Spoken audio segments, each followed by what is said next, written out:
Hey friends, welcome back to the Ice Palace. Renewed Homestead. You know, we prepare for storms, and we're not going to talk about that today because everybody's talking about preparing for the storm. If you didn't have water and backup power or whatever before the storm, well, what can I say? But we did do a storm prep back in September when we stopped mowing the grass. Didn't know we were doing a prep, but if you look behind me, that is a sheet of ice. And we came out this morning to milk the cow, and that is nothing but slick.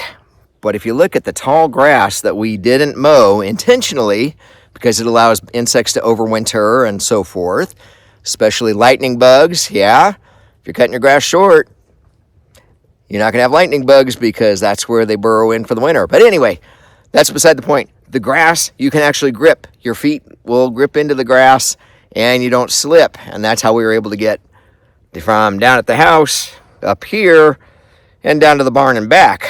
Well, I did capture a little video of Denise trying to get across the icy part this morning, so we'll put that in. But